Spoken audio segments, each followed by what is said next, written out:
तो आहार, विहार आणि विचार. आयुर्वेदात हे मूलस्तंभ सांगितलेत जीवनाचे. तर आहारामध्ये काही कमतरता असतात म्हणून इम्युनिटी वीक होते. म्हणून तुमचं पचन महत्त्वाचं चांगलं असणं खूप खूप खूप महत्त्वाचं आहे. हे ते अंडरलाईन करून घ्यायला की पचन चांगलं असणं महत्त्वाचं आहे इम्युनिटीसाठी. आपल्याकडे खूप लहानपणापासून वेगवेगळे वॅक्सिनेशन घेतले जातात. मग ती इम्युनिटी कुठल्या सेगमेंटमध्ये येते? की याच्या पुढे जर असा व्हायरस आला तर त्याच्याशी मी कसं लढायचं याचं ट्रेनिंग आपण शरीराला देतो. त्याला आपण म्हणतो वॅक्सिनेशन. की महिला थोडं लवकर आजारी पडतात असं जाणवतं की एकंदरीत आपण म्हणतो की नाही तुमची इम्युनिटी काय कन्सिडरेबल असतं म्हणून. उलट आहे बरं का हे. कारण इस्ट्रोजनचं प्रोटेक्शन असल्यामुळे महिलांची इम्युन सिस्टीम चांगली असते आणि टेस्टोस्टेरॉनमुळे उलट पुरुष प्रोन असतात असं सायंटिफिक आहे. एक सामान्य व्यक्ती आहे, एक सामान्य महिला आहे जी घरात बसलेली आहे आणि तिला ओळखायचं की तिची इम्युनिटी किती चांगली आहे किंवा नाही आहे. मी सगळ्यात महत्त्वाचं हे ते सांगेन की प्राणायाम खूप महत्त्वाचा आहे याच्यासाठी. पण मग सतत थकल्यासारखं वाटणं हे खूप झालं आजकालच्या जगात. मेहुणे आणि मेहुण्यांचे पाहुणे, पण हेच पाहुण्याची माहिती सांगत नाही ती गोळाबेज पॉडकास्टवर असतेच असते. नमस्कार मंडळी, मी ऋषिकेश. गोळाबेज पॉडकास्टवर तुमचं खूप खूप स्वागत आहे. सध्या थंडीचं सीझन जाम वेगळ्या प्रकारात चालू आहे आणि प्रत्येक घरामध्ये कुणी ना कुणी आजारी पडत आहे. प्रत्येकाला हा प्रश्न पडला की आमची इम्युनिटी खरंच स्ट्रॉंग आहे का? आमची इम्युनिटी कशी आहे? आमची इम्युनिटी खरंच वीक आहे का? ती स्ट्रॉंग करण्यासाठी काय केलं पाहिजे? इम्युनिटी बूस्टरच्या वेगवेगळ्या सप्लिमेंट मार्केटमध्ये दिसतात. पण म्हणजे इम्युनिटी म्हणजे काय असते? ती कशी काम करते? ती वाढवायला काय गोष्टी केल्या पाहिजेत? त्याचबरोबर आपला आहार, विहार आणि विचार या आयुर्वेदातले पिलर्स इम्युनिटीसाठी कसे काम करतात आणि ॲक्च्युली इम्युनिटीचा तुमच्या आजारी पडण्याशी खरंच कसा सहसंबंध आहे, या सगळ्या गोष्टी आपण डॉक्टर स्मिता बोरा यांच्यासोबत बोलणार आहोत. डॉक्टर स्मिता बोरांबद्दल सांगायचं झालं तर डॉक्टर स्मिता बोरा गेले 25 वर्ष आयुर्वेदिक क्षेत्रात प्रॅक्टिस करत आहेत शिरूरसारख्या निमशहरी भागामध्ये. तिथे त्यांचं पंचकर्म सेंटर आहे. त्याचबरोबर अहम आयुर्वेद या यूट्यूब चॅनलमार्फत त्या घराघरापर्यंत आयुर्वेदाचा प्रचार प्रसार करत आहेत, ज्यामध्ये त्या वेगवेगळ्या आयुर्वेदिक गोष्टी, त्याचबरोबर वेगवेगळ्या आयुर्वेदिक औषधं आणि आयुर्वेदिक गोष्टींचा, वनस्पतींचा उपयोग सांगत असतात. याचबरोबर अहम आयुर्वेद या नावाने त्यांची आयुर्वेदिक प्रॉडक्ट्स कंपनीसुद्धा आहे. त्याची लिंक्स डिस्क्रिप्शनमध्ये दिलेलीच आहे. तर चला गप्पांना सुरू करूयात आणि जाणून घेऊयात इम्युनिटी म्हणजे काय, स्मिता मॅमकडून. नमस्कार स्मिता. नमस्ते. तुमचं गोळाबेज पॉडकास्टमध्ये खूप खूप स्वागत आहे. आजचा टॉपिकच असं आहे ना की ज्याच्यासाठी आपण सगळं आयुष्य मला वाटतं खर्ची करतो. म्हणजे तुमच्याकडे पैसे, तुमच्याकडे सगळ्या गोष्टी आहेत, पण तुमच्याकडे जर शरीर चांगलं नसेल तर त्या सगळ्याला शून्य किंमत असते आणि हे सगळ्यांना माहिती, हे सगळ्यांना पटतं. आणि शरीर चांगलं असण्यासाठी सगळ्यात महत्त्वाची गोष्ट ठरते ती म्हणजे इम्युनिटी. आणि आपण बघत असाल आजकाल तर प्रत्येकाचा खूप मोठा जोर आहे इम्युनिटी चांगली होण्यासाठी. मग हे खा, ते प्रॉडक्ट वापरा, त्याच्यानंतर काही नवीन गोष्टी करा. पण मला जाणून घ्यायचं की आयुर्वेदिक पद्धतीमध्ये इम्युनिटी म्हणजे नेमकं काय असतं? खूप छान प्रश्न आहे बरं का. इम्युनिटी म्हणजे निसर्गानं आपल्याला दिलेली इतकी सुंदर ताकद आहे, ती ओळखणं आणि त्याचा योग्य वापर करणं हे खूप महत्त्वाचं आहे. आयुर्वेदानुसार व्याधी बलविरोध आणि व्याधी उत्पादक प्रतिबंधत्व अशी व्याधी क्षमत्वाची व्याख्या केलेली. व्याधी म्हणजे आजार, क्षमत्व म्हणजे त्याला सहन करण्याची क्षमता. त्याचे पण 2 पार्ट आहेत. व्याधी बलविघात म्हणजे एखादा आजार झाल्यानंतर तो लवकर बरा व्हावा, त्याला फाईट करण्याची बॉडीची क्षमता, त्याला असं म्हटलं आहे. आणि व्याधी उत्पाद प्रतिबंध म्हणजे व्याधी कुठला होऊच नये, कुठली समस्या होऊच नये, त्यासाठी आवश्यक असणारी शक्ती किंवा क्षमता म्हणजे व्याधी प्रतिकार क्षमता म्हणजेच इम्युनिटी. म्हणजे मॉडर्न लँग्वेजमध्ये कुठले पण बॅक्टेरियाज आहेत, व्हायरस आहेत, पॅथोजेन्स आहेत कुठले ना कुठले. आपण अशा जगात राहतो जिथे बरेच सूक्ष्म जंतू आहेत, जीव आहेत, जीवाणू आहेत. आपण कोविडमध्ये अनुभव घेतलेला आहे त्याचा की एक जीवाणू कसं पूर्ण मानवजातीला हलवून ठेवू शकतो. तर अशा जीवाणूंबरोबर लढण्याची शरीराची नैसर्गिक जी क्षमता आहे त्याला आपण म्हणतो इम्युन सिस्टीम. ओके.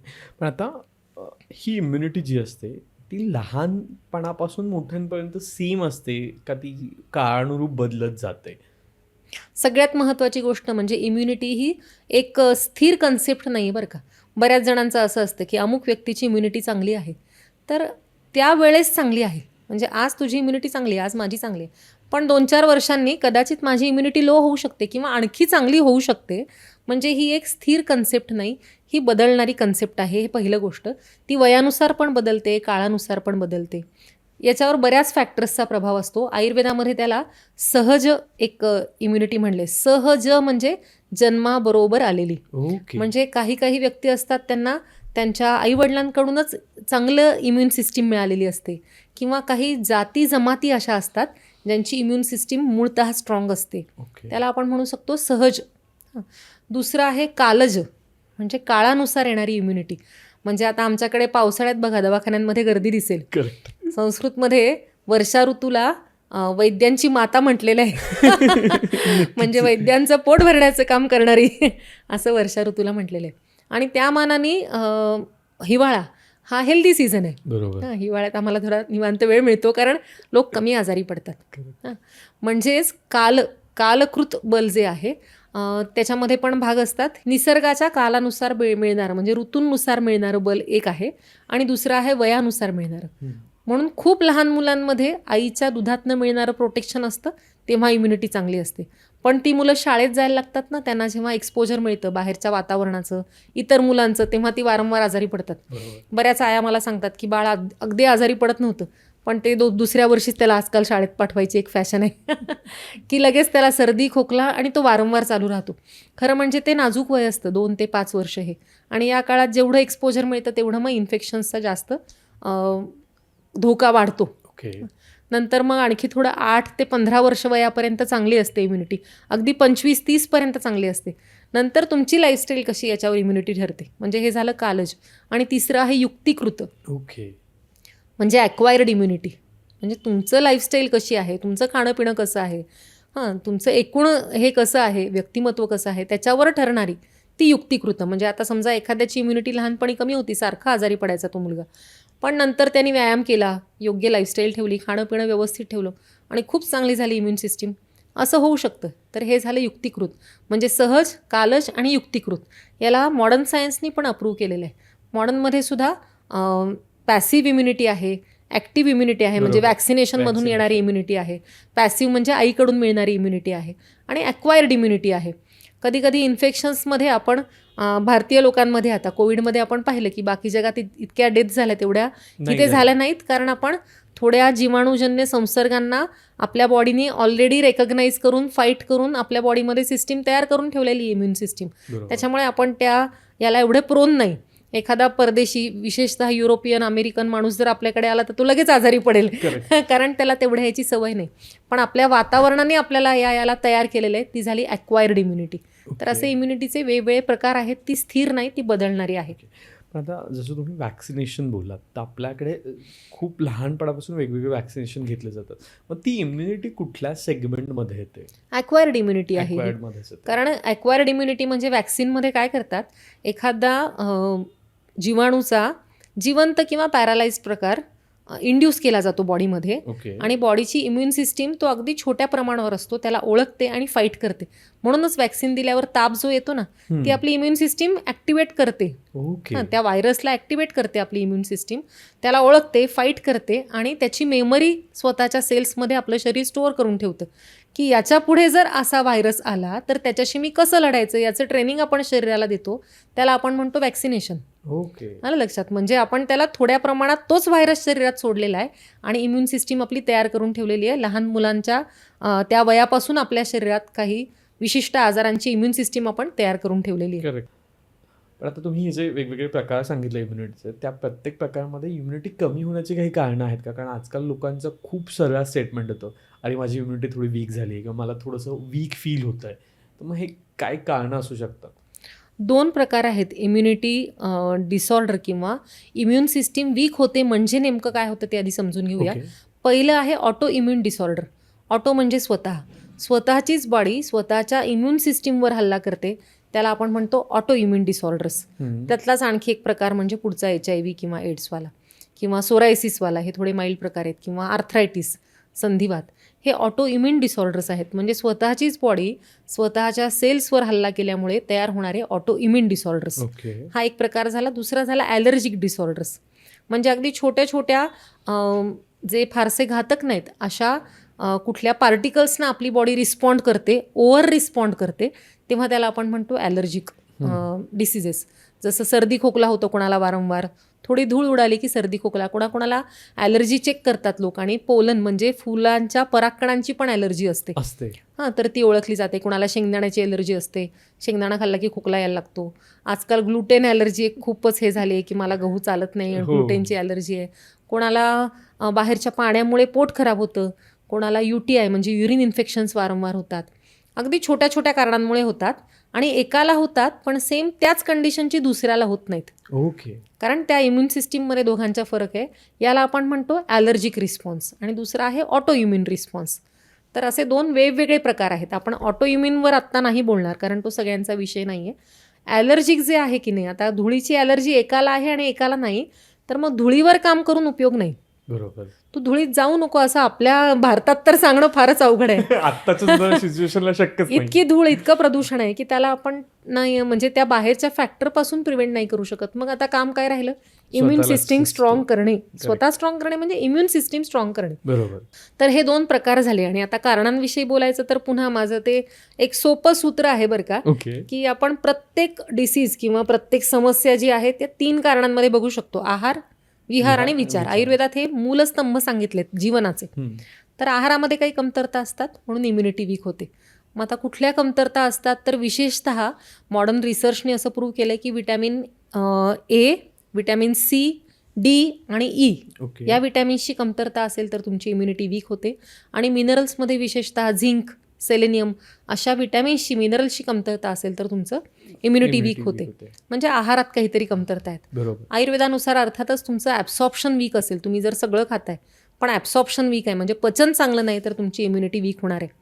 याच्यात एक इंटरेस्टिंग फॅक्ट तुम्हाला सांगते की तुमचं इम्युनिटी जी आहे किंवा इम्युन सिस्टीम आहे, त्या इम्युन सेल्स आहेत त्या जवळजवळ 70% तुमच्या पचन संस्थेमध्ये तयार होतात.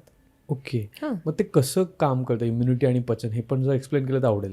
गट इम्युन ॲक्सिस असतो, त्याला म्हणतात GALT म्हणजे गट असोसिएटेड लिम्फॉटिक टिश्यू. ओके. तर हा GALT म्हणजे तुमच्या पचन संस्थेमध्ये पचन चांगलं असताना जो मायक्रोबायोम निर्माण होतो तो 70% तुमच्या इम्युन सिस्टीमवर प्रभाव टाकत असतो. म्हणून तुमचं पचन महत्त्वाचं चांगलं असणं खूप खूप खूप महत्त्वाचं आहे. हे ते अंडरलाईन करून घ्यायला की पचन चांगलं असणं महत्त्वाचं आहे इम्युनिटीसाठी. नाहीतर तुम्ही किती पण सप्लिमेंट्स घ्या, किती पण सुपरफूड्स खा, काही करा, पचन बिघडलेलं असेल तर इम्युनिटी पूर्णच बिघडते. मग ती रेस्पिरेटरी सिस्टीमची असो, तुमच्या युरिनरी ट्रॅकची असो किंवा आणखी कुठल्या सिस्टीम्सची असो.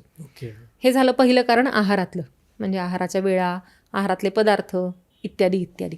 दुसरं कारण अर्थात विहार, बैठी जीवनशैली, सगळ्यात मोठा शत्रू एकूणच आरोग्याचा, त्यात सुद्धा इम्युन सिस्टीमचा. आणि खूप लोक तेच करतात आजकाल. आणि आत्ताचा सगळ्यात मोठा फंडा तोच आहे की लहानपणापासून अगदी शालेय वयापासून, म्हणजे मी आत्ता कालच माझ्याकडे एक पेशंट आली होती, अगदीच आत्ताचं उदाहरण आहे बरं का. आणि 2 मुलींना घेऊन आली ती पेशंट मुंबईहून की मॅडम या मुली सारख्या आजारी पडतात. त्यांचं मी लाईफस्टाईल घेतली, किती वाजता उठतात, किती वाजता झोपतात.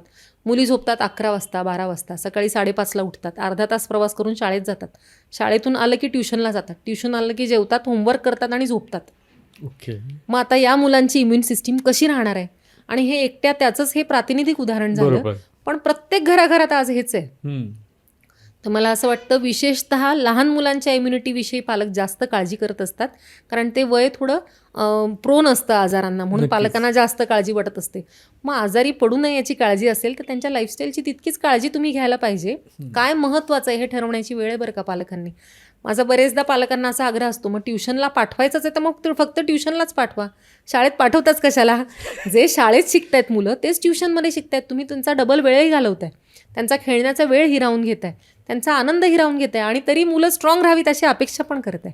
सगळंच जे नैसर्गिक आहे, ज्या वयात ते त्या वयात व्हायलाच पाहिजे. 2 मार्क कमी पडले तर काय हरकत आहे, पण त्यांची इम्युनिटी चांगली पाहिजे ना. बरोबर. त्याच्यामुळे पालकांनी याच्यावर विचार करण्याची गरज आहे. मुलांची पुरेशी झोप होते का, आणि मुलांना खेळायला वेळ मिळतोय का? मुलांनाच नाही, मोठ्यांना सुद्धा. शारीरिक ॲक्टिव्हिटी ही आपली नैसर्गिक गरज आहे. आपलं शरीर काही मशीनसारखं सिडेंटरी म्हणजे एका जागी बसून ठेवण्यासाठी बनवलेलंच नाही, नक्कीच ॲक्टिव्ह राहण्यासाठी बनवलं आहे. तुम्ही त्याचा जेवढा योग्य वापर कराल तेवढं ते इम्युनिली किंवा कुठल्याही दृष्टीने स्ट्रॉंग राहणार आहे. आणि विशेषतः शाळकरी मुलांच्या बाबतीत आजकाल मी हे पाहते की बसून राहणाऱ्या मुलांमध्ये खूप आजारांचं प्रमाण वाढते ते याच्यामुळे. आणि तो काळ जो आहे ना शाळेतला, तो बँकेत डिपॉझिट करण्यासारखा आहे. सगळेच घटक तुम्ही बँकेत FD केली असेल तर तुम्ही त्याचा इंटरेस्ट मिळवाल. म्हणजे ती वर्ष जी आहेत ना ती तुमच्या आरोग्यात गुंतवणूक करण्याची वर्ष आहेत, पहिली एक 16 वर्ष. त्या काळात जर तुमचं खाणं पिणं, तुमची ॲक्टिव्हिटी, तुमची इम्युन सिस्टीम स्ट्रॉंग असेल तर पुढची बरीच वर्ष तुमचं शरीर निरोगी राहणार आहे, स्टॅमिना चांगला राहणार आहे, एनर्जी, ऊर्जा, फोकस सगळं चांगलं राहणार आहे. करेक्ट. म्हणून त्या काळात अभ्यासापेक्षा जास्त प्रायोरिटी हेल्थला द्यावी असं माझं सगळ्या पालकांना आवाहन आहे. नक्कीच. आणि जसं मगाशी पण मी वॅक्सिनेशनचं बोललो त्यावेळेस तुम्ही पटकन बोललात की लहानपणापासून आपल्याकडे दिसेल, म्हणजे आपल्याकडे जन्मल्याला 7 दिवसापासून वॅक्सिनेशन सुरू होतं. आणि मला वाटतं ते त्याचंच एक प्रतीक असावं की ते त्याच दृष्टिकोनातून प्लॅन केलेलं असावं. नक्कीच. पण आता ज्यावेळेस इम्युनिटी बोलतो आपण त्यावेळेस जेंडर स्पेसिफिक पण ती असते का, म्हणजे पुरुष आणि महिला किंवा त्या सेगमेंटमध्ये इम्युनिटी कशी वर्क होते? कारण आपण बऱ्याचदा बघतो की महिला थोडं लवकर आजारी पडतात असं जाणवतं, किंवा एकंदरीत आपण म्हणतो की नाही तुमची इम्युनिटी काय ठीक आहे असं कन्सिडरेबल असतं. म्हणून उलट आहे बरं का हे. कारण इस्ट्रोजनचं प्रोटेक्शन असल्यामुळे महिलांची इम्युन सिस्टीम चांगली असते. ओके. आणि टेस्टोस्टेरॉनमुळे उलट पुरुष प्रोन असतात असं सायंटिफिक आहे.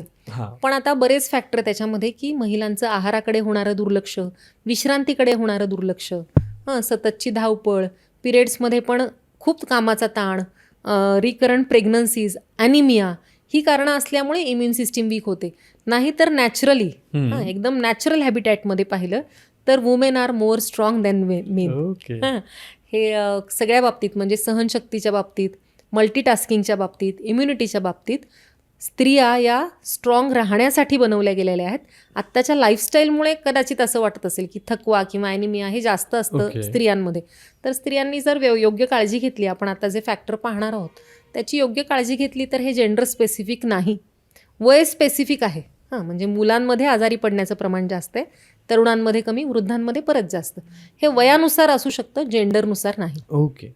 इम्युनिटी वीक आहे हे मला माझंच कसं काय ओळखायला येतं? म्हणजे आता कधीतरी डाऊन फील होतं हे जाणवतं आहे, ठीक आहे, किंवा कधीतरी असं वाटतं की लो फील होतं आहे, ठीक आहे. तर माझी इम्युनिटी वीक आहे अशासाठी माझी बॉडी काय मला सिग्नल देते का? ऑफकोर्स देते, फक्त अवेअरनेस हवा त्या बाबतीतला. पहिल्यांदा आपण इम्युनिटी चांगली असते तेव्हा काय काय फॅक्टर्स असतात ते समजून घेऊया. ते आयुर्वेदात सांगितलेत. पहिला फॅक्टर त्यात सांगितला आहे हर्ष, म्हणजे प्रसन्नपणा. स्वतःला एक आरोग्याचा छान फील असतो. स्वतःला कधीतरी थोडं जरी दुखलं ना तर शरीर सिग्नल देतं, डोकं दुखतंय, वीक वाटतंय, लो वाटतंय, मूड नाही आहे. तर याच्या अपोजिट म्हणजे हर्ष, म्हणजे प्रसन्न वाटणं. आयुर्वेदामध्ये स्वस्थ असा खूप छान शब्द आहे. स्व म्हणजे स्वतः आणि स्थ म्हणजे स्थित. स्वतःमध्ये स्थित प्रसन्नपणे असणं म्हणजे स्वस्थ. आता स्वस्थ हा शब्द आपण खूप लाईटली वापरला जातो, पण स्वस्थ म्हणजे जो माणूस स्वतःच्या दोष, धातू, मल, इंद्रिय या सगळ्यांमध्ये परफेक्टली बॅलन्स आहे त्याला आपण स्वस्थ म्हणतो. तर पहिला फॅक्टर आहे इम्युनिटीचा, इम्युनिटी चांगली असणं, याचा अर्थ हर्ष. दुसरं त्याचं लक्षण सांगितलं आहे आरोग्य अनुवर्तन, म्हणजे कुठलाही आजार न होणं किंवा झाला तरी लवकर बरा होणं. तुम्ही बघता आता की एकाच वर्गातल्या 4-5 मुलांना समजा बरोबरच सर्दी झाली तर त्यातली 2-4 मुलं विना औषधाची घरच्या घरी बरी होतात. आणि काही मुलांना मेडिकेशन लागतं, काही मुलांना ॲडमिशन पण लागतं, दरवर्षी ॲडमिट करून बरं करावं लागतं. तर हा जो फरक आहे तो आहे आरोग्य अनुवर्तन. तिसरं आहे प्राण अनुवर्तन. प्राण म्हणजे इथे आपण एनर्जी समजूया किंवा ऊर्जा किंवा एक प्राणशक्ती, उत्साह, एनर्जी, स्टॅमिना हे म्हणू शकतो, ते आहे प्राण अनुवर्तन. चौथं आहे दोष निग्रह. दोष निग्रह म्हणजे वात, पित्त, कफ हे जे 3 दोष आहेत त्यांची एक समस्थिती असणं, हे पण इम्युनिटीमध्ये अपेक्षित आहे. आणि 5वं लक्षण आहे व्याधी बलविघात, म्हणजे कुठलाही व्याधी झाला, आजार झाला तर त्याचं बल म्हणजे त्याची काय म्हणायचं आपण, त्याचं तीव्रता, इंटेन्सिटी ती कमी असणं किंवा लवकर बरं होणं, याला आपण म्हणतो व्याधी बलविघात. तर ही 5 लक्षणं सांगितलेली आहेत चांगल्या इम्युन सिस्टीमची आयुर्वेदामध्ये. आणि हे नसेल तर तुम्ही समजून घ्या, म्हणजे तुम्ही सारखं आजारी पडताय, तुमचा मूडच नसतो, सारखं काहीतरी होत राहतं, आज हे झालं तर उद्या ते होतं. बरेच पेशंट्स असतात बरं का असे की मॅडम सारखं मला काही ना काही होत असतं. उन्हाळ्यात युरिन इन्फेक्शन होतं, पावसाळ्यात दम्याचा त्रास होतो, सर्दी खोकला होतो, मग हिवाळ्यात सांधे दुखतात, असं सारखं काहीतरी चालू राहतं. याचा अर्थ की कुठल्याही बदल त्यांना सहन होत नाहीत. सीझनल असू दे, आजूबाजूचं कोणी आजारी पडलेलं असू दे, लगेच त्यांना इन्फेक्शन होतं. याचा अर्थ इम्युन सिस्टीम वीक झालेली आहे. अगेन थोडंसं मला वाटतं मागच्या प्रश्नात माझं राहिलं उत्तर किंवा मला अजून हवं आहे त्याच्यातलं.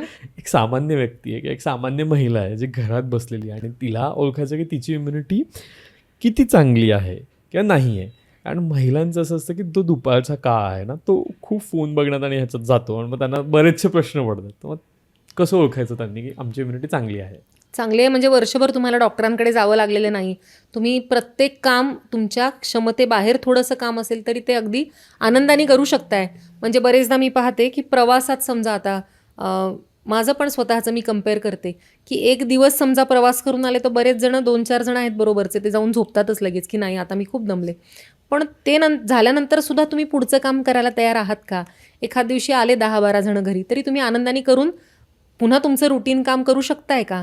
ह्या काही टेस्ट आहेत आपली इम्युनिटी किंवा आपली स्ट्रेंथ कशी आहे हे तपासण्याच्या. ओके. समजा सीझन बदलला, तुम्ही आजारी पडताय की नाही पडते सारखं, कुठलाही सीझन असो मी छान राहते, फ्रेश राहते, मूड चांगला राहतो, मी प्रत्येक सीझनमध्ये उठून माझा व्यायाम करू शकते किंवा रुटीन वर्क करू शकते, ही लक्षणं आहेत तुमची इम्युनिटी चांगली असल्याची. शिवाय तुमचे पिरियड्स रेग्युलर आहेत का, हे एक स्त्रियांच्या बाबतीत महत्त्वाचं आहे. जर पिरियड्स रेग्युलर असतील, पेनफुल नसतील तर ते पण एक चांगलं साईन आहे की ओके. तुमचं एकूण आरोग्य चांगलं आहे आणि इम्युन सिस्टीमसुद्धा चांगली आहे. म्हणजे तुमचं आरोग्य वर्सेस तुमची इम्युनिटी हे खूप हँड इन हँड जाणाऱ्या गोष्टी आहेत. अगदी अगदी अगदी ओके. कारण तुमचे इम्युन सिस्टीम बनतेच या गोष्टींनी. White blood cells, lymphoid tissue किंवा बोन मॅरो हे खूप महत्त्वाचे फॅक्टर्स आहेत जे इम्युनिटीवर अफेक्ट करतात. तेच तुमच्या आरोग्यासाठी जबाबदार असणारे घटक आहेत. त्याच्यामुळे आपण असं दोन्ही वेगवेगळं काढू शकत नाही की मी निरोगी आहे पण इम्युन सिस्टीम कमी आहे किंवा इम्युन सिस्टीम चांगली आहे पण मी असं नाही होऊ शकत. ओके. हां, so these both are very interlinked factors. Okay. पण मग सतत थकल्यासारखं वाटणं हे खूप झालं आजकालच्या जगात. म्हणजे जसं तुम्ही आत्ता उदाहरण दिलं की प्रवास करून आल्यानंतर थकतं, पण असं खूप मोठ्या प्रमाणात होतं आहे की म्हणजे तुमचं काम असू द्यात किंवा सडनली 1-2 तास काहीतरी केलं तरी थकल्यासारखं होतं किंवा जसं घरकामामध्ये पण काही गोष्टी केल्यानंतर थकल्यासारखं होतं आणि हे इन जनरलाइज झालं आहे. म्हणजे सगळ्या वयोगटातल्या व्यक्तींमध्ये हे जाणवतं. म्हणजे लहान मुलं पण बोलतात ना की खूप बोर होते पटकन.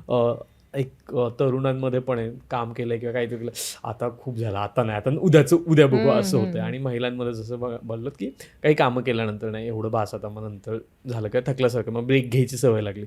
तर मग ह्या थकवा इम्युनिटीशी जर डायरेक्ट लिंक करायचा असेल तर तो कसा आणि याचं ओव्हरऑल एक कसं बघितलं पाहिजे?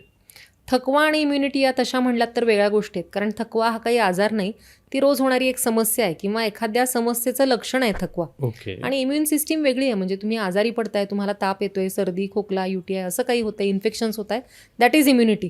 पण थकवा खूप कॉमन झाला याची बरीच कारणं असू शकतात अर्थातच. पुन्हा ती तिथेच येतात की आपण ओव्हर स्ट्रेच करतोय कधी कधी स्वतःला, ओके. पुरेशी विश्रांती घेत नाही, पुरेसं नरिशमेंट नाही किंवा स्ट्रेस फॅक्टर आहे ना तो एक खूप थकवतो. स्ट्रेस फॅक्टर इम्युनिटीमध्ये पण खूप महत्त्वाचा आहे. विचार हा जो फॅक्टर आहे ना, कारण पूर्वी फाईट ऑर फ्लाईट रिस्पॉन्स दिला आहे माणसाला. म्हणजे एखादा सिंह वाघ आला तर त्याच्यापासून बचाव करण्यासाठी पळून जाणं किंवा एखादा छोटा कीटक जर चालून आला तर त्याला मारणं, फाईट ऑर फ्लाईट, बरोबर. ही मूलभूत गरज आहे माणसाची. पण आत्ता काही आपल्याला असा जीवाला धोका नाही आहे, पण ट्रॅफिकमध्ये तुम्ही अडकलात किंवा कुठे तुम्हाला कोणी ओरडलं, घरात काही बाचाबाची झाली, लगेच तो रिस्पॉन्स ॲक्टिवेट होतो. ओके. फाईट ऑर फ्लाईट म्हणजे मी एकतर रागाने रिस्पॉन्स करायचं किंवा लगेच घाबरून जायचं. आणि तुमच्या जैविक घड्याळाला किंवा तुमच्या सेल्सना कळत नाही हा की तो जैविक धोका आहे की असा किरकोळ धोका आहे. त्याच्यामुळे हा स्ट्रेस फॅक्टर जो आहे ना तो सगळ्या आरोग्यावर खूप परिणाम करतो. विशेषतः तुमच्या पचनावर करतो, झोपेवर करतो, तुमच्या इम्युनिटीवर करतो आणि त्यांनी कदाचित तुम्हाला वारंवार थकवा येऊ शकतो की हे ओव्हर स्ट्रेच केल्यामुळे, सारखा स्ट्रेस असल्यामुळे सतत थकव्याची भावना जाणवते. ओके. म्हणजे थकवा डायरेक्टली तुमची इम्युनिटी वीक असण्याचं साईन असू शकत नाही. It can be one of the factor. Yes. मग इम्युनिटी स्ट्रॉंग ठेवण्यासाठी आहाराव्यतिरिक्त काही गोष्टी बदलणं गरजेचं आहे का? कारण बऱ्याच असं होतं की खाण्यामध्ये आता हे आहे किंवा सगळ्यांचंच चांगल्या फूडकडे कल आहे थोडासा. म्हणजे once in a week junk चालतं लोकांना, पण फुल ऑन द वीक नाही जंक खात किंवा बरेचसे लोक त्याकडे थोडा खूप कटाक्षाने विचार करतात असं जाणवतं. पण तरीही इम्युनिटी वीक असते. मग त्यावेळेस काय किंवा आहाराव्यतिरिक्त अजून काय केलं पाहिजे? मी सगळ्यात महत्त्वाचं हे ते सांगेन की प्राणायाम खूप महत्त्वाचा आहे याच्यासाठी. ओके. कारण प्राणायाम म्हणजे प्राणवायू किंवा तुमच्या शरीरातल्या एनर्जीला बॅलन्स करण्यासाठी खूप महत्त्वाचं आहे. इम्युन सिस्टीम म्हणजे तुमच्या शरीरात नवीन आणि तरुण सेल्स तयार व्हायला पाहिजेत. तर त्या फक्त प्राणायामाने होतात. चांगल्या आहाराने होतात, विश्रांतीने होतात. आणि त्याच्या व्यतिरिक्त विचारलंस ना म्हणून सांगते मी बरोबर. की हे बेसिक घटक आहेच आहेत. आहार विहार चांगला हवाच, मूड चांगला हवा तुमचा, आणि त्याच्याबरोबर तुम्ही एक्स्ट्रा काय करायचं तर ते प्राणायाम करायलाच हवा. जसं तुम्ही रोज कुठली गोष्ट नियमाने करता, रोज आंघोळ करता, तसं मी म्हणेन रोज 10 मिनटं का होईना प्राणायाम करा. कारण त्या प्राणायामामुळे जे शरीरात बदल होतात ना, त्यांनी खूप मोठे मोठे आजार बरे होऊ शकतात. इम्युनिटी खूप स्ट्रॉंग राहू शकते. आणि हे मी प्रत्यक्षात बघितलं आहे. अगदी गंभीर आजार झालेले लोकसुद्धा दीर्घकाळ प्राणायाम केल्यामुळे इम्युन सिस्टीम त्यांची खूप स्ट्रॉंग होऊ शकते. ओके. आणि डेफिनेटली मला वाटतं प्राणायामचा तो आज केला आणि उद्या इम्पॅक्ट नाही जाणार, तो थ्रू आउट द प्रोसेस आहे. म्हणजे ते एक तुमचं आयुष्यातलं मस्ट हॅव असलं पाहिजे. नक्की. म्हणजे ना ते एक बऱ्याच लोकांचा गैरसमज आहे की प्राणायाम हा एक व्यायामाचा भाग आहे, म्हणजे रोज करून टाकला प्राणायाम. तसं नाही, प्राणायाम ही साधना आहे, म्हणजे प्रॅक्टिस आहे. मेडिटेशन, प्राणायाम या साधना आहेत. साधना म्हणजे सातत्याने करण्याची गोष्ट. नक्कीच नक्कीच. कारण आपण बघतो ना, कुठलाही सिंगर आहेत, म्हणजे लता दीदींचं उदाहरण जरी आपल्याला घ्यायचं झालं तरी कुठल्याही गाण्याच्या कार्यक्रमाला जायच्या आधी त्या रियाज करायचा, ती त्यांची साधना होती. आणि तसं काही जर आपण साधनेत अचीव करू शकलो तर नक्कीच मला वाटतं तसा इम्पॅक्ट होणार जसा दीदींसोबत होत होता. म्हणजे पॅशन जे म्हणतात ना, ते पॅशनसुद्धा तुमच्या, आता इथे विषय निघाला म्हणून सांगते की passion also plays a role in your immunity, in your personality, in your health also.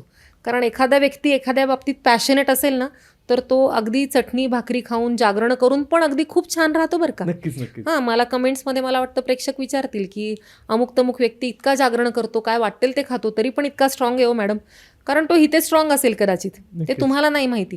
पण तुम्हाला जर स्ट्रॉंग व्हायचं असेल, इम्युन सिस्टीम स्ट्रॉंग करायची असेल, तर या तिन्ही फॅक्टर्सचा विचार करा. आणि त्याच्याबरोबर काहीतरी पॅशन आयुष्यात पाहिजे. जर ते पॅशन असेल, कुठलं ना कुठलं इंटरेस्टिंग पॅशन असेल, हां, करायचं म्हणून करायचं याला काही अर्थ नाही. तसंच प्राणायामचं मी म्हटलं ना, करायचं म्हणून करायचं याला अर्थ नाही. तुम्ही ते आनंदाने प्रेमाने केलं तर त्याचा फायदा आहे. तसंच एखादी हॉबी आहे, छंद आहे तुमचा, ॲक्टिव्ह छंद आहे. गाणं ऐकणं मला आवडतं, म्हणजे मी ॲक्टिव्ह आहे का तेव्हा? नाही. क्रिएटिव्ह काही छंद असेल, मी गाणं म्हणत असेल, मी चित्र काढत असेन, मी ट्रेकिंगला जात असेन, मी वाचत असेन, असा काही छंद मला असेल, ते पॅशन मला असेल, तर त्याचासुद्धा तुमच्या इम्युनिटीमध्ये खूप पॉझिटिव्ह रोल प्ले होतो. नाही, मला वाटतं कारण हे सगळे छंद ना पुन्हा येऊन हर्षाशी जोडले जातात ना. कारण तुम्ही कुठलाही छंदाचं काम करत असाल तर मला असं वाटत नाही की तुम्ही सॅड असता किंवा तुम्ही दुःखी असता. तुम्ही जस्ट हॅपी असता त्यावेळेस तुम्ही छंदाचं काम करता. अदरवाईज म्हणून ठीक आहे असं करायचं म्हणून करायचं. आत्ता ते थकवायचं तू विचारलंस की नाही, त्याचं कारण हे असू शकतं की बऱ्याच जणांना करायचंय म्हणून करतात कामं. ते पण आहे. कारण बरेचदा इंटरेस्ट नसतो, काम करावं लागतं म्हणून केलं जातं, आणि त्याचा पूर्ण आरोग्यावर, तुमच्या पर्सनॅलिटीवर, इम्युनिटीवर सगळीकडे त्याचा इफेक्ट होत असतो. आता हे सगळं असताना पण इम्युनिटी वाढते, सपोज किंवा मी ह्या सगळ्या गोष्टी चांगल्या फॉलो करतो, इम्युनिटी वाढतोय, तरी काही कॉमन चुका असतात का ज्या आपण करतो आणि त्याच्याने तिच्या इम्युनिटीवर डायरेक्टली परिणाम होतो? चुका म्हणजे पहिली गोष्ट, सगळ्यांचा एक गैरसमज की सप्लिमेंट्स घेणं, हां, टॅबलेट्स घेणं, कुठल्या तरी टॅबलेट्स कोणीतरी सुचवलंय म्हणून घेणं, याच्यामुळेच, फक्त याच्यामुळेच इम्युनिटी वाढेल असं नाही. सुपरफूड्सचा रोल आहे, औषधांचा रोल आहे, हे निर्विवाद. पण पचनाकडे दुर्लक्ष करून घेतलेले सप्लिमेंट्स काही फायद्याचे नाहीत. जसं आयुर्वेदामध्ये रसायन नावाचा एक सांगितलेला आहे, चॅप्टरच आहे पूर्ण, प्रत्येक ग्रंथात आहे. रसायन म्हणजे रस, रक्त आदी सगळे धातू आहेत, त्यांना सर्वोत्तम पोषण देणारं औषध म्हणजे रसायन. मग त्याच्यात आवळा आहे, गुळवेल आहे, शतावरी, अश्वगंधा, तुम्ही ऐकलेली असतील अशी नावं. तर ही सगळी औषधं रसायन आहेत. पण ती कधी काम करतात? जेव्हा तुमचं शरीर शुद्ध असेल तेव्हाच रसायन चांगलं काम करतं. म्हणजे आता एखाद्या भिंतीला तुम्हाला रंग द्यायचा असेल तर आधीचा काढावा लागतो, मग दुसरा रंग चांगला बसतो. बरोबर. त्यामुळे शरीरात दोष असतील, पचन चांगलं नसेल, शरीरात टॉक्झिन्स असतील, आमदोष असतील, तर तुम्हाला रसायन किंवा सप्लिमेंट्स घेऊन फायदा होणार नाही. त्यामुळे पहिली चूक की पचनाकडे केलेलं दुर्लक्ष, आणि दुसरी चूक म्हणजे विनाकारण घेतलेल्या सप्लिमेंट्स, याचा काही फायदा होत नाही. तिसरी चूक, बाकी सगळं बरोबर पण झोप अपुरी किंवा स्ट्रेस, या पण कॉमन चुका आहेत की इम्युनिटीसाठी मी भरपूर व्यायाम करतो, कधी कधी केलेला अतिरेक.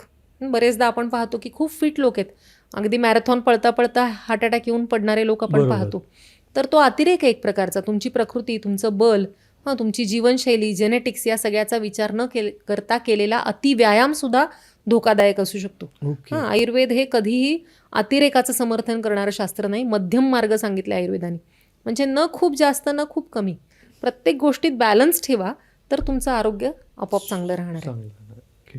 आता मध्यंतरी तुम्ही बोलता बोललात की इम्युनिटी मेल फिमेल किंवा ह्याच्यापेक्षा वयानुसार चेंजेस होते. तर मग वयोगटानुसार ती कशी वाढवता येऊ शकते आणि त्याच्यासाठी आपण काय केलं पाहिजे? खूप छान प्रश्न आहे बरं का. कारण सगळ्यांनाच इम्युनिटी तर हवी आहे बरं का, बरोबर. सगळ्यांनाच. सुरुवात कधीपासून करायची? तर बाळ जन्माला घालायला आधीपासून आईवडिलांनी करायची. त्याला म्हणतात बीजसंस्कार. ओके. कारण मी मगाशी म्हटलं तसं सहज आहे ना इम्युनिटी. आईवडिलांकडून पास होत आलेली आहे. एखाद्या नक्कीच. घरात आपण पाहतो की नाही कोणी आजारी पडत आणि एखाद्या घरात सगळेच आजारी पडतात. तर आईवडिलांची इम्युनिटी चांगली करण्यासाठी त्यांनी प्रेग्नन्सीच्या पूर्वी प्रयत्न करणं, इथपासून सुरुवात करायची. तो झाला बीजसंस्कार. दुसरा गर्भसंस्कार म्हणजे प्रेग्नन्सीच्या काळात आईने घेतलेला आहार विहार, तिने घेतलेले सप्लिमेंट्स, तिने घेतलेली काळजी आरोग्याची, याच्यामुळे जे इम्युन सिस्टीम बाळाची डेव्हलप होणार आहे ती अफलातून असते. त्याला आपण मॅचच करू शकत नाही. म्हणजे हे खूप महत्त्वाचं आहे आधीचं आणि ड्युरिंग प्रेग्नन्सीचं. बाळ झाल्यानंतरचं फिडिंग आईचं, वॅक्सिनेशन, योग्य त्याचं नरिशमेंट जे आहे ते, त्याच्यासाठी आयुर्वेदात्मक सुवर्णप्राशन आहे किंवा लहानपणी गुटी वगैरे देण्याची कन्सेप्ट आहे. पण गुटी माझ्या मते बरं का, गुटीविषयी मी इथे एक सांगू इच्छिते की गुटी त्याच्यामध्ये काय देता तुम्ही? बदाम, खारीक किंवा अशी खूप जड औषधं देता. तेवढी जड औषधं पचवण्याची एवढ्या लहान बाळाची क्षमता नसते. म्हणून सरसकट सगळ्या बाळांना बदाम, खारीक अशी जड औषधं असलेली गुटी देऊ नये. त्याच्याऐवजी थोडी बाळाचा आहार दुग्धप्रधान असतो ना, दुधावरच असतं बाळ, म्हणून कफ होणार नाही अशी औषधं खरं म्हणजे गुटीत असायला हवीत. जसं लताकरंज म्हणजे सागरगोटा आहे, नागरमोथा आहे, वावडिंग आहे, म्हणजे अशी अग्निदीपन करणारी औषधं खरं म्हणजे गुटीमध्ये असायला हवीत. तर ते सगळ्या पालकांनी नक्की लक्षात ठेवायला पाहिजे. त्यामुळे पण इम्युन सिस्टीम खूप चांगली डेव्हलप होते. ओके. आम्ही एक बालामृत नावाचं मेडिसिन बनवलेलं आहे. ते लहान मुलांसाठी गुटीला ऑप्शन म्हणून बनवलेलं आहे. एकतर गुटी उगाळताना पण इन्फेक्शन होण्याचा धोका असतो. ते ओलसर राहतात, औषधं उघडी राहतात, उगाळताना तुम्ही हात लावता त्याला. त्यापेक्षा आम्ही बालामृत नावाची पावडर बनवलेली आहे आणि तीच मधात आम्ही चाटण द्यायला सांगतो बाळाला. तर ही कडू, तिखट, तुरट चवीची औषधं आहेत, ज्यामुळे दूध पचायला मदत होते, दुधाचे दुष्परिणाम होत नाहीत आणि इम्युनिटी चांगली व्हायला मदत होते. ओके. तर हे लहान वयातलं झालं. मूल जरा मोठं झालं, शाळेत जायला लागलं की आजारी पडतं वारंवार. मग त्याला प्रिव्हेन्शन म्हणून काय द्यायचं? जर आहार सगळा चांगला असेल, मूल भरपूर खेळत असेल, तर तुम्ही त्याला त्याच्याबरोबर आवळा, च्यवनप्राश अशी काही औषधं देऊ शकता. च्यवनप्राश हे सर्वोत्तम रसायन सांगितलेलं आयुर्वेदामध्ये. म्हणजे अर्थातच बल, ओज, तेज, वर्ण आणि व्याधिप्रतिकार क्षमता वाढवण्यासाठीचं औषध आहे च्यवनप्राश. तर च्यवनप्राश पण आता खूप त्याला कमर्शियल स्वरूप आलेलं आहे की खूप कंपन्यांचा मिळतो, मग हा घेऊ की तो घेऊ. माझं असं सांगणं असतं की डॉक्टर्सनी बनवलेला घ्या. कंपन्यांनी जो प्रोफेशनल बेसिसवर बनवलेला असतो त्यात आवळा कमी, औषधं कमी, साखर जास्त असते. म्हणजे त्याचा फायदा होत नाही. जनरल टॉनिक म्हणून तुझं समाधान होतं की मी घेतला. पण तुम्हाला औषध म्हणून घ्यायचं असेल तर डॉक्टरांनी योग्य पद्धतीने, शास्त्रोक्त पद्धतीने बनवलेला च्यवनप्राश घ्यावा असा माझा आग्रह असतो. मला वाटतं मी मागच्या वेळेस दिला पण होता. तो चवीला पण चांगला आहे आणि 100% त्याचे रिझल्ट्स आहेत. मला खूप पेशंट्सनी फीडबॅक दिला आहे की आमच्या मुलांना आधी खूप सर्दी खोकला व्हायचा, पण च्यवनप्राश सुरू केल्यावर नाही होते. त्यांनी पचन पण सुधारतं. तर ते एक चांगलं औषध आहे तुमच्या कुठल्याही वयोगटात घेण्यासाठी. स्त्रियांमध्ये इम्युनिटीसाठी शतावरीसारखं औषध आहे, ज्यामुळे त्यांचे इस्ट्रोजेन, प्रोजेस्टेरॉन हे हार्मोन बॅलन्स व्हायला मदत होते, मसल बिल्ड होतात आणि चांगली इम्युन सिस्टीम डेव्हलप होते. पुरुषांमध्ये अश्वगंधा आहे आणि वृद्धांमध्ये आहार विहार चांगला ठेवणं, विश्रांती घेणं आणि त्याच्याबरोबर या सगळ्या औषधांचा उपयोग होतो. वृद्धांमध्ये आता प्रकृती कुठली आहे त्यानुसार आपण औषधं चूज करू शकतो. जर पचनशक्ती खूप मंद असेल, आता 60 वर्षाचा व्यक्ती आहे आणि त्याची पचनशक्ती खूप मंद आहे, तर त्याला अश्वगंधासारखं जड औषध देऊन चालणार नाही. मग त्यांना गुळवेलसारखं, आवळ्यासारखं पचायला थोडं हलकं औषध द्यायला लागेल.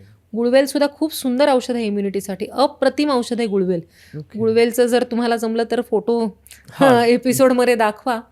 तर गुळवेल एक काडीसारखं, म्हणजे काय म्हणायचं त्याला, वेल असते आणि त्याची कांड असतं असं बोटाच्या जाडीचं एक, त्याची काडी घेऊन रोज तुम्ही जर त्याचा काढा किंवा दुधात टाकून पिलत तर हाडांचे आजार, वारंवार होणारे इन्फेक्शन्स, अगदी टॉपमोस्ट मेडिसिन आहे गुळूची हे इम्युन सिस्टीम वाढवणार. तर असं वेगवेगळ्या वयोगटात इम्युनिटी वाढवता येते. त्यासाठी आधी सांगितलेली लाईफस्टाईल चांगली ठेवणं आणि या औषधांचा, योग्य आहाराचा अंतर्भाव आपल्या जीवनशैलीत सातत्याने करणं. आणि याच्यासोबत मला आता सप्लिमेंट्स घेतात, इम्युन सप्लिमेंट्स किंवा वेगवेगळे नाव आहेत, मला कुठल्या ब्रँडचं नाव घ्यायचं नाही बेसिकली. पण मग त्या सप्लिमेंट्स काही लोक तशाच सुरू करतात विदाऊट डॉक्टरांच्या प्रिस्क्रिप्शन. मग ते कितपत योग्य आहे?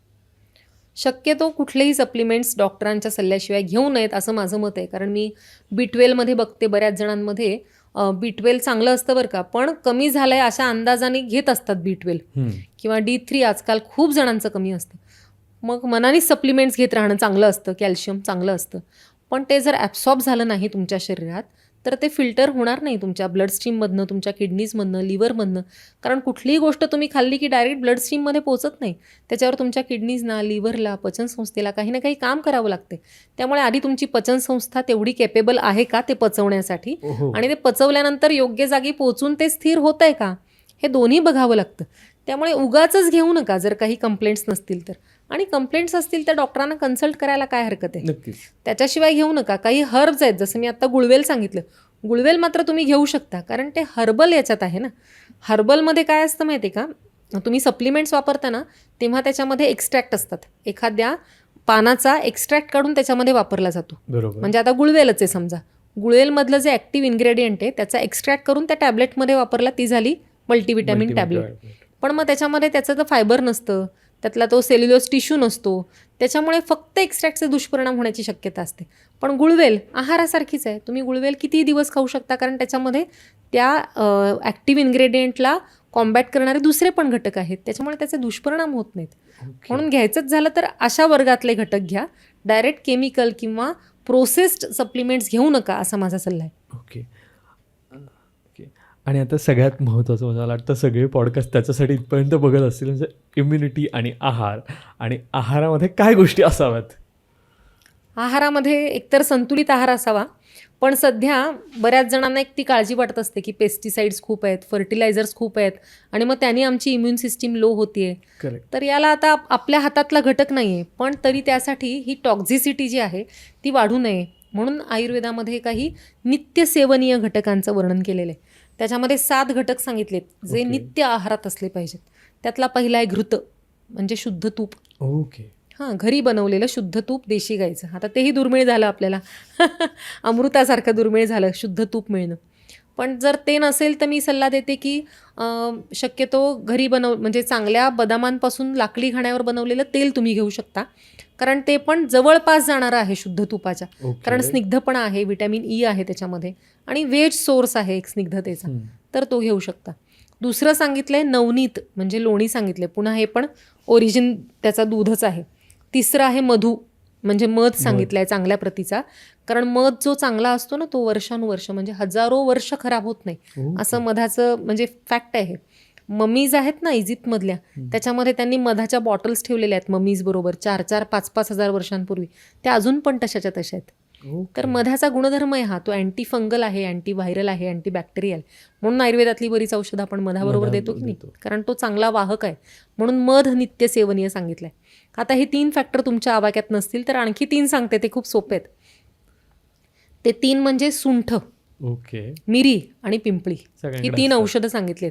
मिरी बघा सगळ्या टेबलवर हॉटेल्समध्ये असते की नाही, पण त्याच्याबरोबर मीठ असतं, ते मीठ नका घेऊ बरं का कारण excessive salt intake hampers your health. फक्त टेस्ट एनहान्स करतो, पण हेल्थसाठी नाही चांगलं जास्त सॉल्ट.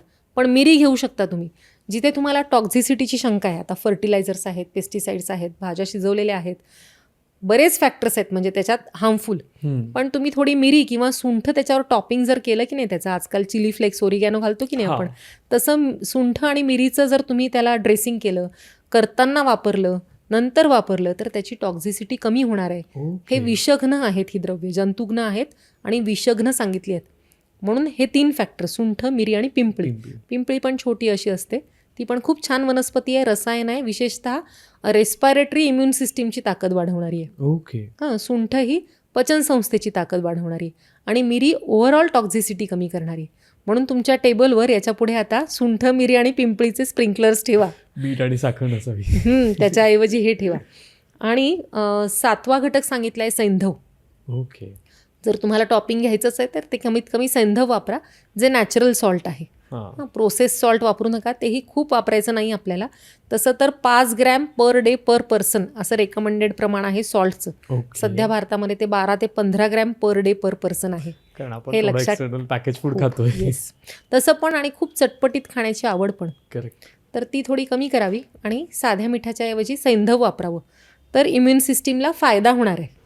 हे 7 घटक तुमच्या आहारात असायला हवेत. आता सिंधूहून आठवलं की मीठ हा सेगमेंट पण एक वेगळा ट्रेंड घेऊन आला आहे. जर तुम्ही बघत असाल की तुम्ही काही पेशंट तुमच्याकडे येत असेल तर ती कुठल्या प्रकारचं असावं किंवा कसं मीठ वापरावं ह्या जर थोडंसं क्लिअर केलं तर आवडेल. कारण पिंक सॉल्ट एक नंबर ऑफ हो. सॉल्ट्स आहेत त्याच्यामध्ये, हो. Black salts and all that. मग ते कसं वापरावं? सैंधव म्हणजे सिंधू प्रदेशात मिळणारं, जमिनीतनं किंवा खाणीतनं मिळणारं जे सॉल्ट आहे त्याला सैंधव म्हणतात. ओके. ओके, ते आता लिमिटेड आहे. हम्म. आपण जे समुद्री मीठ वापरतो त्याच्यामध्ये आपण आता आयोडीन इन्फ्यूज करून वापरायला कंपल्शन आहे भारत सरकारचं.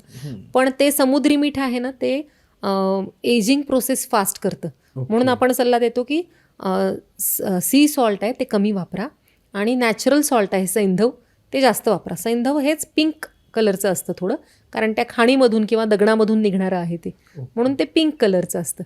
तर ते वापरा असा आपण सल्ला देतो.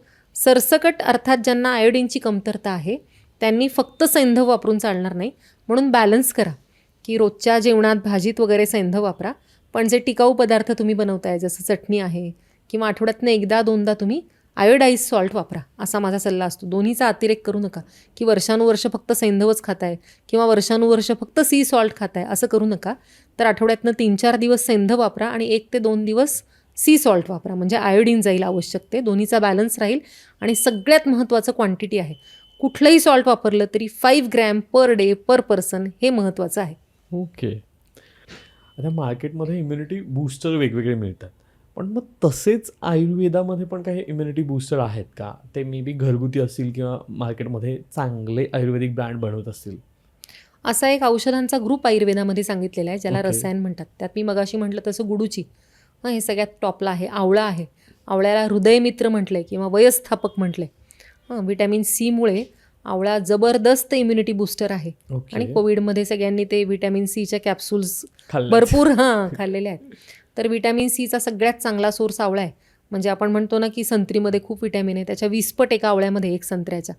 आत्ता ते ब्लूबेरी गुजबेरीचा पण खूप बोलबाला आहे, त्याच्या 70 पट जास्त आवळ्यामध्ये एका आवळ्यामध्ये. ओके. आणि सगळ्यात महत्त्वाचं आवळ्यातलं व्हिटॅमिन सी हे शिजवलं तरी स्टेबल राहतं, हे खूप महत्त्वाचं आहे. ओके. त्याच्यामुळे मग आपण आवळा चूर्ण रेकमेंड करतो किंवा च्यवनप्राश रेकमेंड करतो.